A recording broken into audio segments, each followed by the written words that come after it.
is from the book of Numbers,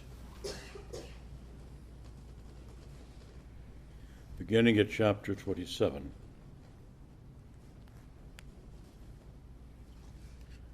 Then drew near the daughters of Zelophehad, the son of Hepher, son of Gilead, son of Machir, son of Manasseh, from the families of Manasseh, the son of Joseph.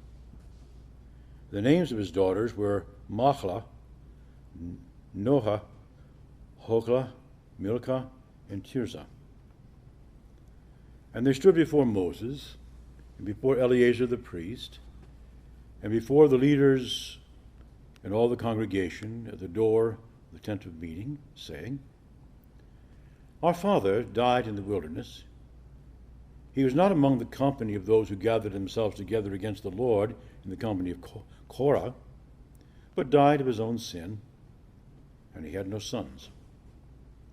Why should the name of our father be taken away from his family, because he had no son?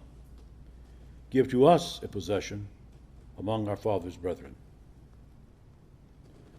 Moses brought their case before the Lord, and the Lord said to Moses, The daughters of Zelophehad are right. You shall give them possession of an inheritance among their father's brethren, and cause the inheritance of their father to pass to them. And you shall say to the people of Israel, If a man dies and has no son, then you shall cause his inheritance to pass to his daughter. If he has no daughter, then you shall give his inheritance to his brothers. If he has no brothers, then you'll give his inheritance to his father's brothers.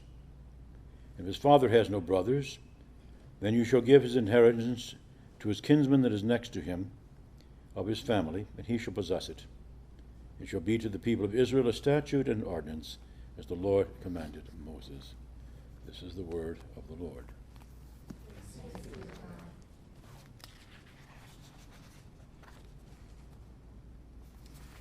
Chapter 27, my brothers and sisters, is divided into two parts. Tonight, the ordinances governing the inheritances in the Promised Land. And then Saturday night, the choice of a successor to replace Moses and lead God's people to the west side of the Jordan.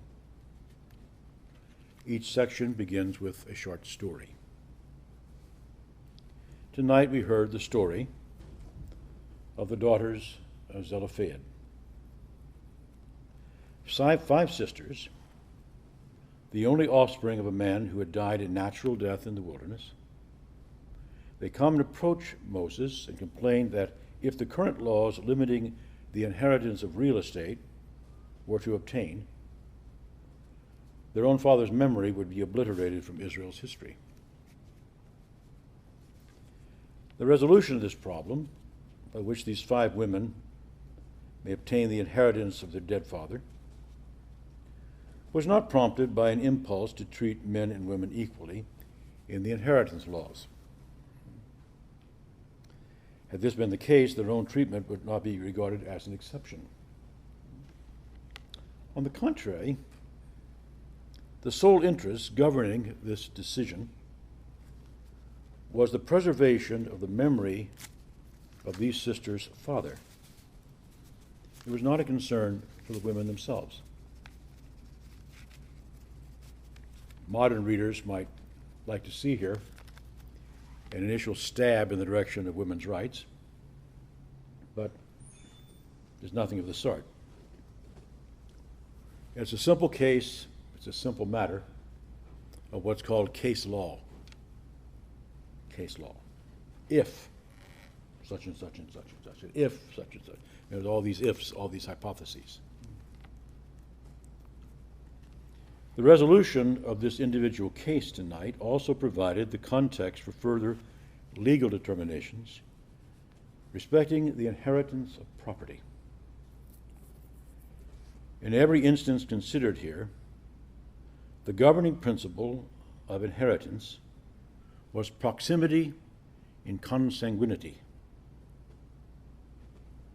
The goal sought in this legislation was to maintain real estate attached to the family.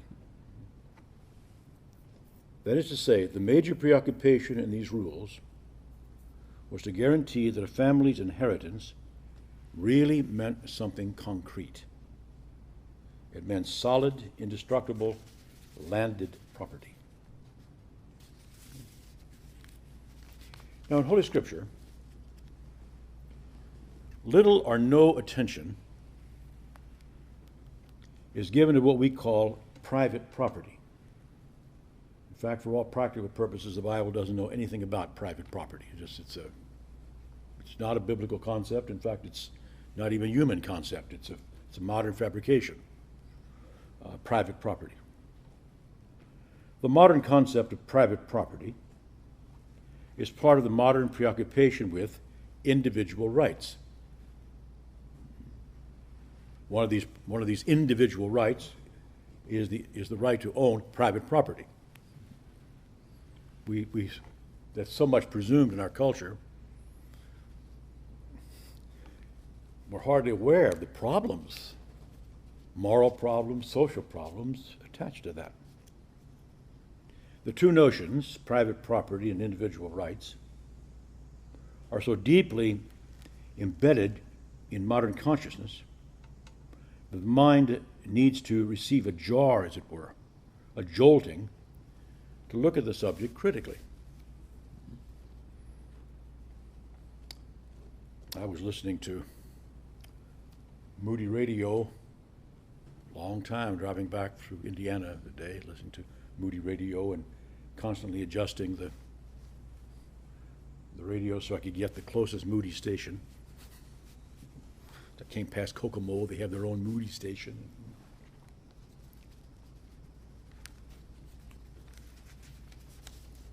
During all that time I was listening, absolutely nothing was said on this subject. And I haven't said much on the subject because I don't know, probably because I know I've certainly taught it when I was teaching school, but I probably haven't said that much here. I guess I'm sort of presuming it. You see, in the Bible, property is never private. It's always patrimonial. It's transgenerational. It belongs to a family. It's part of a family's identity. Even the notion of making a will. Now, wills have been made from time immemorial. But nowadays it's not even presumed that the property is going to stay in the family. A lot depends on, because the property is in modern thought is invested in individual, he makes out a will and say who he's going to give it to, it becomes a legal transaction. And therefore it can be taxed. If you don't see a problem yet, follow me a little more. Okay. In the Bible, property is an aspect of what we call inheritance. Property is traditional in the sense of being handed on. In the Bible, the goal, the ideal, is that everybody be born into property. It might not be very much, but everybody's supposed to be born into property. Property pertains to the very identity of a family. In the Bible, the one thing you're absolutely not permitted to do ever is to alienate property from a family. There are all sorts of prohibitions through the Bible against the alienation of property from a family. Because property is an agent of intergenerational cohesion. We're very much, I'm afraid, we modern people, we're very much the disciples of Thomas Jefferson. And for Thomas Jefferson, the only generation that counts is the one that's alive now. That's not the Bible's view at all. Recall the story of Naboth's vineyard from kings. Israel's theology of property meant nothing to the Phoenician princess Jezebel.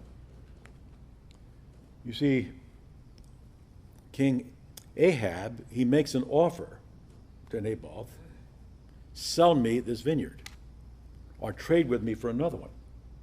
And Naboth says, I can't do that. I can't do that. This was inherited from my family, and we are tied to this property by divine law. That story tells of an early governmental attack on this social principle. That is, this principle, that is, property is intrinsic to the biblical notion of a family. Now, governments, according to certain eminent documents, governments were instituted to safeguard individual rights. It's Thomas Jefferson said, governments are instituted to safeguard individual rights. Government tends to give that a fairly wide interpretation. Nowadays, I hardly know where my rights end. I expect any time now, while I'm taking a shower in the morning, that a governmental hand is going to reach through the curtain and adjust my water. Don't you have that fear? They're already telling me how many calories I can have. I'm sure they're looking out for me. Lord Acton says that power tends to corrupt. He doesn't say it's always corrupts, but power tends to corrupt. Governments seem ever disposed to weaken this aspect of the family by regarding inheritance as a ready source to be taxed.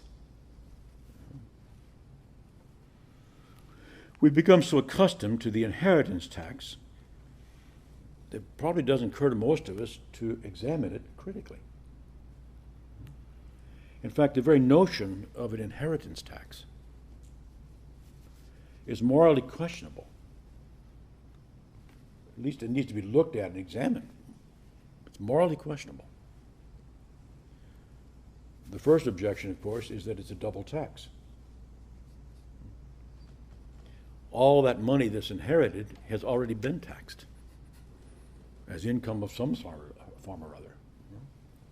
So an inheritance tax is really a doubling of the taxation, isn't it? Second, and this one seems to me far more serious, an institution of that sort, like even the very notion of making out a will and personally disposing of one's property, these things weaken the intergenerational transmission of a family's identity. An inheritance tax is a direct assault on the meaning of family. But that makes no sense to say something like that unless one recalls how property functions in Holy Scripture. One does not own anything.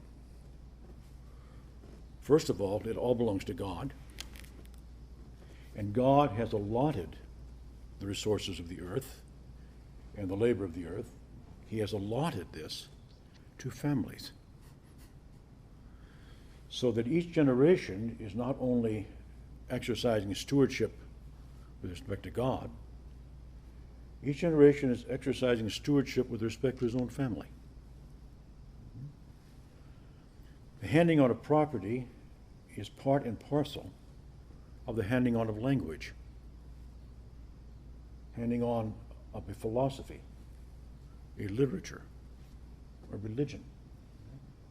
It's part and parcel of the entire process we call tradition. We hand on what we are. The major tradition in an Orthodox parish is, of course, when you come forward with your arms crossed and open your mouth and receive the body and blood of Christ. That is a tradition. It's something handed on. We received it from the past. The social unit in the Bible is never the individual. The social unit in the Bible is always the family.